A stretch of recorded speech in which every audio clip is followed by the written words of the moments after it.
बारे में बात कर रहे हैं, जिसमें से सीरीज वाला पैटर्न हो गया है। आज हम बात करेंगे पैरेलल। पैरेलल में भी बात हम लोगों ने किया था कि एक ऐसा कॉम्बिनेशन जिसमें कनेक्शन कैसा हो, लाइक नहीं।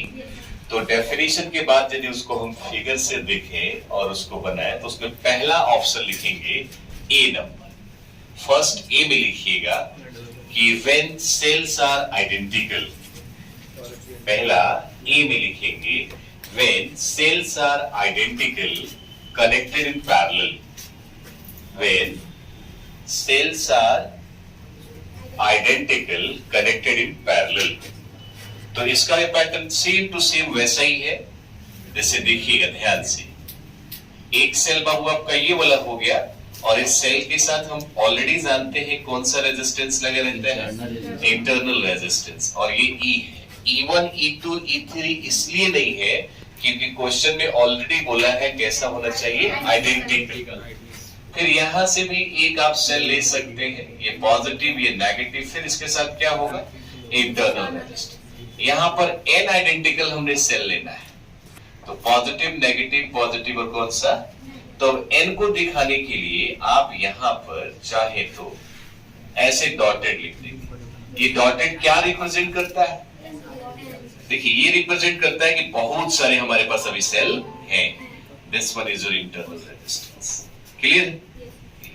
आप इसको चाहें तो ऐसे ब्रांच दे करके इसको इस तरह से ऐसे किया जा सकता है, ठीक है। फिर ऐसे इसको इस तरह से किया जा सकता है। अब इनको यदि आप सॉल्व करते हो, इनको मतलब इनका यदि आप इक्विवेलेंट बनाते हैं, तो जब इनको आप सॉल्व कीजिएगा तो एक रिजल्टेंट फिगर बनेगा। मतलब रिजल्टेंट आपका ईएमएफ भी होगा, इंटरनल रेजिस्टेंस भी होगा। तो हम इसे बनाए तो यहां पर एक सेल होगा। तो अब सेल हमारा ई नहीं कहलाएगा, सेल का ईएमएफ ई नहीं कहलाएगा। अब वो रिजल्टेंट है तो इसका नाम हम क्या दे देंगे, आर ई इफेक्टिव। और साथ में क्या होगा वो, आर इफेक्टिव। क्लियर है। और इसका कनेक्शन, इस पूरे पैटर्न का कनेक्शन आप यहां से किसके साथ करने वाले हैं, एक्सटर्नल रेजिस्टेंस, जिसे आप न्यूमेरिकली लोड रेजिस्टेंस भी कहेंगे। तो इस पूरे पैटर्न को यदि हम आप यहां पे सॉल्व करते हैं तो यहां पर एक एक्सटर्नल रेजिस्टेंस हमारा हो जाता है, दैट इज आर। क्लियर है। आप यहां से इसकी बाउंड्री ऐसे दे सकते हैं। अब क्वेश्चन में आपसे ये पूछ रहा है कि आप हमें इफेक्टिव ईएमएफ निकाल करके दिखाए, आर इफेक्टिव निकाल के दिखाए और क्या करंट, जैसा हमने सीरीज कॉम्बिनेशन में किया था। तो डायरेक्टली बाबू आप यहां से कह सकते हो कि फ्रॉम फिगर, जैसे कल हमने किया था, इस फिगर में यदि हम टोटल ईएमएफ की बात करें, किसकी बात करते हैं, टोटल ईएमएफ, तो आप कहोगे effective EMF is equal E plus कहां तक, अप टू एन तक। यस। अच्छा, यदि अप टू एन तक है तो यहां समझना है सीरीज की तरह एन ही नहीं हो जाएगा, क्योंकि पैरेलल कॉम्बिनेशन में पोटेंशियल डिफरेंस क्या होता है, सेम होता है। तो ई नहीं होगा, सिर्फ क्या हो जाएगा, सिंगल ई हो जाएगा। यहीं पर बच्चे कंफ्यूज जाते हैं। और याद रखिए ये पैटर्न अच्छे से कीजिए, यहां से एक इंपॉर्टेंट क्वेश्चन आपका एनसीईआरटी का बन जाएगा। क्लियर है। बहुत सारे बच्चे सोचते हैं कि ई प्लस ई एन तक है तो इसे एन ही लिखा जा सकता है, जबकि ऐसा कहना गलत होगा क्योंकि कॉम्बिनेशन कैसा है, पैरेलल है। सिमिलरली आप यहां से फिर से आप बात करो टोटल इंटरनल रेजिस्टेंस, इसकी बात करेंगे, टोटल इंटरनल रेजिस्टेंस की बात करें तो आप आर इफेक्टिव नहीं लिखोगे। अब यहां पर हम क्या लिखेंगे बाबू, 1/R इफेक्टिव। क्यों, क्योंकि कॉम्बिनेशन कैसा है, पैरेलल है। और पैरेलल वाले केस में आप फिर क्या लिखोगे, 1/R1 नहीं, क्योंकि आइडेंटिकल है। तो 1/R प्लस में 1/R कहां तक, n तक। तो इसे आप लिखे यदि तो 1/R effective is equal to n multiply by R। मतलब इसे सिंपली करें तो n बाई क्या हो जाए, हमें 1/R भी नहीं चाहिए होता है, इसको उल्टा कर दीजिए तो ये R effective is equal to R by क्या हो जाएगा। कोई प्रॉब्लम किसी को। अब हमें R इफेक्टिव में मिला और E इफेक्टिव में मिला, तो अब इस प्रॉपर इस इक्विवेलेंट सर्किट में जो करंट फ्लो कर रहा है, इस करंट का वैल्यू भी मिल जाएगा। तो हम प्रीवियस लेक्चर से देखें तो हम जानते हैं कि I का वैल्यू होता है E इफेक्टिव बाई में R प्लस R इफेक्टिव, है ना। तो आप यहां से I is equal to E effective का वैल्यू हमारे पास कितना है, E है। और आर इफेक्टिव का वैल्यू कितना, तो बाबू यहां हो जाएगा ई बाई में आर प्लस क्या, आर बाई में एन। थोड़ा सा एलसीएम देखिएगा आप, ई ठीक है लिख दिए, यहां पर बाई में 1 करके एन एलसीएम ले सकते हैं, तो एन इससे मल्टीप्लाई करेगा तो क्या हो जाएगा, अब प्लस में आर, एन कहां चला गया ऊपर, तो डायरेक्टली ई का वैल्यू हमारे पास हो गया एन ई बाई में एन आर प्लस में क्या, ये वो करंट है जब हमारे सेल आइडेंटिकल हो और पैरेलल कॉम्बिनेशन में हो और एन सेल हो, इन सभी का जब रिजल्टेंट निकालेंगे तो उस सर्किट में जो करंट फ्लो होगा वो कितने के बराबर होगा, I is equal to N E by में एन आर प्लस। अब यहां पे आप कंडीशन लगा सकते हो कि यदि एन आर का वैल्यू मच ग्रेटर देन क्या हो, मतलब यहां पर इंटरनल रेजिस्टेंस नेग्लिजिबल हो, ऐसा न्यूमेरिकल में लिखा हो, तो आप इस चीज को हटा सकते हैं, तो फिर आप आई का वैल्यू कितना लिखोगे, एन ई बाई में, आप इसको रिमूव कर रहे हैं तो एन आर हो जाएगा, यहां से एन कट जाएगा तो आई का वैल्यू क्या हो। देखिए यही केस सेम आया था सीरीज वाले केस में, लेकिन वो पैटर्न अलग था, उसमें जब ये छोटा हुआ करता था तब ये रिजल्ट आता था। फिर आप चाहें तो यहां पर एक और पैटर्न ले सकते हैं कि यदि एनआर का वैल्यू बहुत छोटा हो, किससे, इंटरनल रेजिस्टेंस से, तो ऐसे केसेस में आप किसको रिमूव करोगे, इस एनआर, तो हमारे पास आई का वैल्यू कितना हो जाएगा यदि ये हट जाएगा, एन ई बाई में small R, it means N लिख करके ई बाई क्या कर दो, here E by R is a current due to a single cell और एन रिप्रेजेंट करेगा क्या, नंबर ऑफ सेल। तो लगभग पैरेलल वाला कॉम्बिनेशन भी एज इट इज जैसे सीरीज में था वैसे है। अब जब सेल आइडेंटिकल हो तो ये कनेक्शन है, लेकिन इस केस में यदि सेल हमारे डिफरेंट हो जाए और इनको पैरेलल कनेक्ट कर दें तो क्या रिजल्ट होगा, उस पर ज्यादा फोकस करेंगे। तो इसको पहले एज इट इज आप लिख लीजिए, फिर बात करें कि जब आपका कनेक्शन कैसा हो, सॉरी आपका सेल कैसा हो, आइडेंटिकल, लेकिन अब कहा जा रहा है कि आइडेंटिकल ना हो, डिफरेंट ना, कि जो सेल हमारे कनेक्टेड होंगे पैरेलल में, अब वो कैसे हो, डिफरेंट। तो डिफरेंट वाले पैटर्न में भी आपको इफेक्टिव ईएमएफ निकालना है और इंटरनल रेजिस्टेंस का इफेक्टिव निकालना है, तो वो क्या कॉम्बिनेशन, तो बी ऑप्शन में थोड़ा सा लिखेंगे कि when cells are different, B number में लिखेंगे when cells are different in parallel combination, when cells are connected in parallel combination। थोड़ा सा ये बड़ा सा होगा लेकिन अच्छे से देखिएगा, हाँ इन पैरेलल खाली लिख सकते हैं, parallel combination cells are connected in parallel, देखिए when cells are different connected in parallel combination, when cells are different माने सेल डिफरेंट हो, सेल कैसे हो, और इसके पहले वाला केस जो था वो कैसा था, आइडेंटिकल था। तो अब पैरेलल कनेक्शन तो करना ही है लेकिन कैसा हो, डिफरेंट। तो ये पैटर्न थोड़ा सा ध्यान से देखिएगा, जैसे मान लीजिए इस पैटर्न में कुछ हम इस तरह से बात करेंगे, यहाँ एक प्लस का और यहाँ क्या हो गया, माइनस। यहाँ पर आप इंटरनल रेजिस्टेंस दिखा सकते हैं, ठीक है, यहाँ पर भी सेम पैटर्न, वही वाली बात, प्लस और ये कौन सा, माइनस, ये इंटरनल रेजिस्टेंस, ठीक है।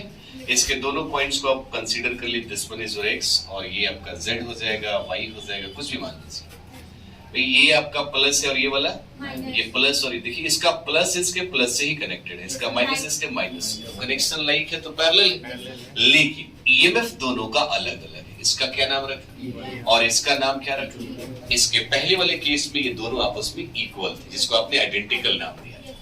तो इंटरनल रेजिस्टेंस भी क्या हमारा R1, इंटरनल रेजिस्टेंस क्या है, 8। अब इसका जो आप समझते हैं कि यदि ये पैरेलल कॉम्बिनेशन है तो दोनों के बीच का पोटेंशियल डिफरेंस कैसा होगा, सेम होगा, क्योंकि कॉम्बिनेशन कैसा है, पैरेलल, ठीक है ना। अब इस चीज को आप चाहें तो जो फॉर्मेलिटीज है उसे आप लिख सकते हैं ऐसे, ठीक है। अब देखिए जब इनको सॉल्व करोगे ना मामू, इसको जब आप सॉल्व करोगे दोनों को, तो इसका एक ही रिजल्टेंट आएगा, दैट इज व्हाट, एक सेल और उसके साथ एक क्या आ जाएगा, इंटरनल रेजिस्टेंस। तो ये अब क्या कहलाएगा, इफेक्टिव, और आर क्या कहलाएगा, ये आपका एक्स और ये कौन सा है, ये पॉजिटिव और ये कौन सा। ऐसा हम जानते हैं कि करंट का फ्लो पॉजिटिव तो किधर होगा, लेकिन यहाँ पर हमें ऐसा लग रहा है कि दो दो ब्रांचेस हैं, तो करंट कैसा होगा, डिफरेंट होगा। तो इसमें गाइस जो आपका करंट आ रहा है दैट इज कौन सा, 1 मान ले, और इसमें जो जा रहा है उसको क्या मान लेंगे, I2, और पूरा कंसेप्ट क्या हो जाएगा, कंफर्म हो गया। इसका मतलब ये हुआ कि हमारा जो I है इन दोनों की सम के बराबर हो सकता है, I1 प्लस किसके बराबर, क्योंकि इसमें दो ही करंट, एक करंट फ्लो कर रहा है ड्यू टू ब्रांच डिस्ट्रीब्यूशन, कितने हो गए, 2। अब ये I उन दोनों I1 और I2 के सम के बराबर होगा। याद रखिए हमें फाइंड क्या करना है, इफेक्टिव ईएमएफ और इंटरनल रेजिस्टेंस का इफेक्टिव। तो आप चाहें तो यहां भी वो पैटर्न यूज कर सकते हैं। यहां पर हमें क्वेश्चन में यही पूछा जाएगा कि ई इफेक्टिव और आर इफेक्टिव का वैल्यू बताएं। तो देखिए सबसे पहला चीज, फिर हम वही बात करेंगे कि फ्रॉम फिगर पैटर्न को समझना है। फ्रॉम फिगर हम आई का वैल्यू लिख सकते हैं I1 प्लस कौन सा, I, इक्वेशन नंबर 6। लेकिन थोड़ा सा हम प्रीवियस लेक्चर को देखें तो हमने पढ़ा है V is equal to E minus में IR, सही बात है। यहां तक यदि आपने पढ़ा है तो हम कहेंगे इसलिए फॉर फर्स्ट सेल, किस सेल की बात करोगे, पहले सेल का I1 फाइंड करेंगे, फिर सेकंड सेल का क्या निकालेंगे, और फिर दोनों का वैल्यू यहां रखेंगे। तो हम फॉर फर्स्ट सेल की बात करें तो फर्स्ट सेल में V1 तो नहीं लिख सकते क्योंकि पोटेंशियल डिफरेंस दोनों के लिए सेम है, और E के लिए आप E1 दे सकते हो, I के लिए I1, और इंटरनल रेजिस्टेंस हमारा है ही। ये माइनस से इधर आएगा तो क्या हो जाएगा, प्लस। तो I1 R1 is equal to E1, ये प्लस इधर जाएगा तो क्या हो जाएगा। बाबू आप यहां से I1 फाइंड आउट करना चाहते हैं तो E1 माइनस V बाई में क्या हो जाएगा, ये हमारे फर्स्ट सेल में कितना करंट फ्लो कर रहा है वो ये बता रहा है।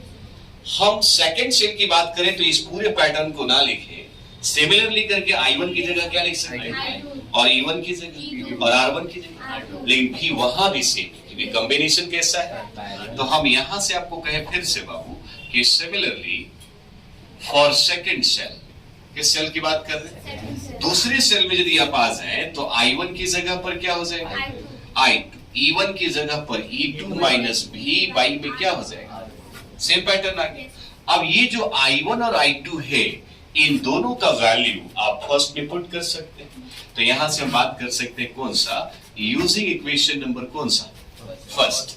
तो फर्स्ट में आप आ जाए तो ये क्या लिखा है हमारा I, तो I एज इट इज रहने दीजिए, कोई दिक्कत नहीं है। यहाँ क्या है I1, और I1 का वैल्यू आपको पता है E1 माइनस V बाई में क्या, R1 पहला है ना, और I2 की जगह पर प्लस में E2 माइनस V बाई में।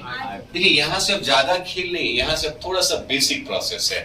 क्या करेंगे कि E1 माइनस V को E1 बाई में R1 माइनस में V बाई में R1 लिख सकते हैं क्या, बेसिक मैथ है, क्योंकि R1 एलसीएम लीजिएगा तो फिर से यही बात हो जाएगी। हम सबको अलग अलग दिखाना चाहते हैं। अब E2 बाई में क्या हो जाएगा, अब माइनस में V बाई में क्या हो जाएगा। अब ये किसकी वैल्यू है, I की वैल्यू है। अब ध्यान से समझिएगा, I इज इक्वल टू जो हमारा E1 E2 है उसको साइड में रखिए और V वाला पैटर्न है उसको साइड में। तो हम यहां पर लिखते हैं कि E1 बाई में क्या, R1, और ये प्लस में है बाबू तो E2 बाई में क्या हो जाए, और यहां ध्यान देंगे माइनस में V बाई क्या है और माइनस में V बाई में क्या है। इन दोनों प्रोसेस में हम देख पा रहे हैं कि V कॉमन है, तो हम V कॉमन ना लें, माइनस V कॉमन है। इससे फायदा हमको ये होने वाला है कि 1 बाई R1 प्लस में क्या हो जाए, कोई प्रॉब्लम। अब देखिए ध्यान से, I इज इक्वल पहले की तरह R1 R2 आप एलसीएम ले सकते हो तो ये R2 इधर जाएगा, बेसिक कंसेप्ट सही है। आप प्लस में E2 प्लस क्या हो, E2 में क्या हो जाएगा, और माइनस में भी लिख दिया, यहाँ पे R1 R2 का एलसीएम ले लो तो R1 R2, ये R2 प्लस क्या हो जाएगा। तो यहाँ तक किसी को कोई तकलीफ नहीं होनी चाहिए। इस माइनस वाले प्रोसेस को आप पहले ले लो, तो माइनस को आप पहले इधर आएगा तो क्या हो जाएगा, प्लस ये R2 प्लस में R1 बाई में R1 इंटू में कितना इज इक्वल टू, ये क्या हो जाएगा E1 R2 plus E2 R1 by में R1 इंटू में कितना, ये प्लस का उधर जाएगा तो क्या हो जाएगा माइनस। लेकिन अब यहां पर एक पैटर्न समझना है, जैसा कि हम पहले से जानते हैं, कोई चीज यहां मल्टीप्लाई कर रहा है और इस साइड आता है तो डिवाइड हो जाता है, लेकिन डिवाइड होगा और चूंकि इस रेशियो में है तो उल्टा हो जाएगा। इट मींस हम आपसे कहें कुछ डायरेक्ट चीजें कर रहे हैं, ये R2 प्लस R1 बाई में R1 R2 है, इसको जब आप यहां लिखोगे तो उल्टा हो जाएगा ना, तो ये कहां चला जाएगा, ऊपर, और ये कहां आएगा, तो R1 R2 से R1 R2 क्या हो जाएगा, और इसकी जगह पर किसको लिखेंगे, तो हमारे पास रिजल्ट होगा बाबू E2 जो भी है E1 R2 अब प्लस में E2 R1 बाई में, अब ये नहीं रहेगा, यहां क्या रहने वाला है, R1 प्लस कौन सा, अब माइनस, ये चीज इसके साथ भी तो होने वाला है, तो ये जब इसके पास जाएगा तो I इंटू में ये चीज उल्टा हो जाएगा, और उल्टा होगा तो क्या होगा, R1 R2 बाई में R1 प्लस कौन सा, इसको इक्वेशन नंबर ए मानिए, कोई प्रॉब्लम नहीं। ये जो खेल आप खेल रहे हैं ये इसके लिए देखा आपने, लेकिन यदि हम इसके लिए हम बात कर सकते हैं तो आप समझ सकते हैं V is equal to E के साथ क्या लगाएंगे, बिकॉज E V का बेसिक फॉर्मूला क्या है, E माइनस में कौन सा I है, तो E की जगह पर आप क्या रखिएगा, E इफेक्टिव, चूंकि रिजल्टेंट सर्किट का बना रहे हैं, और I तो रहेगा ही रहेगा, और R की जगह पर क्या रहेगा, इक्वेशन नंबर कौन सा, थोड़ा ध्यान से देखिए, इक्वेशन ए और इक्वेशन बी दोनों को इक्वेट कीजिए, दोनों को यदि इक्वेट या कंपेयर आप कर पाते हो तो देखिए इफेक्टिव की जगह पर ये वाला वैल्यू, इफेक्टिव की जगह पर ये वाला वैल्यू है ना, और आई से आई कट जाएगा तो आर इफेक्टिव की जगह पर ये बचा हुआ है, तो हम दोनों को इक्वेट करते हैं, या यूं कहें दोनों को कंपेयर करें तो हम यहां लिखते हैं कि फ्रॉम इक्वेशन ए एंड कौन सा, दोनों को ध्यान से आप देखें तो ई इफेक्टिव का वैल्यू कितना है थोड़ा बता दीजिए, ये वाला भाई, इसकी जगह पर तो यही वाला है ना, तो रिजल्ट हमारा कितना हो जाएगा, E1 R2 plus E2 R1 by में R1 प्लस R2, सबसे अलग निकला कि नहीं निकला, और फिर यहां पर आप R इफेक्टिव का वैल्यू निकालने की कोशिश करें तो माइनस आई तो खत्म, इतना बचा, और इसकी जगह पर आप क्या लिख सकते हो, R1 R2 बाई में R1 प्लस कौन सा, बोलिए चमका की नहीं, क्लियर है ना, इसको as it is R1 R2 जो भी है, इसको एनसीईआरटी ने थोड़ा सा अलग तरीके से भी लिखा है, जैसे कैसे कि जो R इफेक्टिव है इसको आपने जो लिखा है R1 R2 बाई में R1 प्लस R2, अब सिंपल सा कंसेप्ट, चूंकि ये पैरेलल कॉम्बिनेशन है और रेजिस्टेंस का पैरेलल कॉम्बिनेशन आप 1 by R is equal to 1 by R1 plus R2 पढ़ते हैं, तो यदि हम इस R इफेक्टिव को 1 बाई R इफेक्टिव कर दें तो आपको ऐसा लग रहा है कि इसको भी हमें अपोजिट करना पड़ेगा, इट मींस ये हो जाएगा R1 प्लस R2 बाई में R1 इंटू में कौन सा, इसको थोड़ा सा और हम फर्दर तोड़े तो R1 बाई में R1 R2 लिख सकते हैं, आप प्लस R2 बाई में R1 R2 लिख सकते हैं, हाँ या नहीं, चलिए फिर एलसीएम लोगे तो रिजल्ट यही होगा, लेकिन इससे फायदा हम लोग को ये हुआ कि R1 से R1 और R2 से R2, तो 1 बाई R इफेक्टिव का जो फॉर्मूला है 1 बाई में R2 प्लस 1 बाई क्या हो सकता है, तो ऐसा भी लिखा हो तो हमें घबराने की जरूरत नहीं, इसको भी थोड़ा सा एज इट इज आप उतार लीजिए। यही पढ़ा कि जब सेल आपका सीरीज में हो या पैरेलल, तो सेल का सीरीज का एक पैटर्न कि जब हमारे आइडेंटिकल सेल सीरीज में कनेक्टेड हो तो आई का फॉर्मूला क्या है, इफेक्टिव क्या है, आर इफेक्टिव क्या है, लेकिन फिर क्वेश्चन कह रहा है कि नहीं सेल अब पैरेलल कनेक्टेड हो और वो आइडेंटिकल हो तो उसका कंसेप्ट अलग है, लेकिन उसी में यदि सेल हमारे डिफरेंट हो तो उसका कंसेप्ट, इन तमाम चीजों को पढ़ने के बाद आपने एक पैटर्न और देख लिया, इन दोनों को पढ़ने के बाद आपने देखा कि कम से कम हम कई जगहों पे V is equal to IR तो यूज किए, साथ ही साथ आप उस फॉर्मूले को भी नहीं भूलेंगे जिसको आप I is equal to R plus R लिखें, E बाई में कितना R प्लस R, किसी किसी में या हम लोगों ने यूज ये भी किया था कि E effective is equal to 1 by R plus क्या R इफेक्टिव, यदि बात यही सीरीज वाला केस जब हुआ था तो यही E इफेक्टिव NE के बराबर था, यही वाला पैटर्न थोड़ा सा हम आगे बढ़ के R इफेक्टिव लिखा यदि हमने तो ये NR था ना, और फिर यहां से आप I निकाले हैं तो आप I इज इक्वल टू कितना लिखे, NE बाई में R प्लस में कितना NR, यही वाला पैटर्न आपने I इज इक्वल टू जब इसको आप रिमूव कर रहे थे तब ये रिजल्ट E बाई में क्या था, कब जब NR जो है NR ये वाला क्या हो रहा था, छोटा हो जाता किससे, और यही वाला I आप फिर से लिख रहे थे जब आप इसको रख रहे थे, इसको हटा रहे थे, तो फॉर्मूला N से N क्या हो जाएगा, तो E बाई में क्या कब बता दीजिए, ई बाई आर तब होता था ना आर छोटा हो जाए किससे, एन आर से। कंप्लीट। इसी वाले पैटर्न में आप जब पोलैरिटी को चेंज किए थे तब आपका ई इफेक्टिव कितना निकला था, एन माइनस में 2m मल्टीप्लाई बाई ई ना, जहां पर m को बोलेंगे number of cell which polarity changed, जिसकी पोलैरिटी क्या है, चेंज्ड है। फिर आपने और पैटर्न निकाला ई इफेक्टिव का, वो केवल ई के बराबर था। ये किसके लिए था, पैरेलल कॉम्बिनेशन, जब सेल हमारे आइडेंटिकल। फिर हम थोड़ा सा और आगे बढ़े तो आर इफेक्टिव में हमने देखा क्या बाबू, आर इफेक्टिव में क्या देखा, आर बाई एन ना।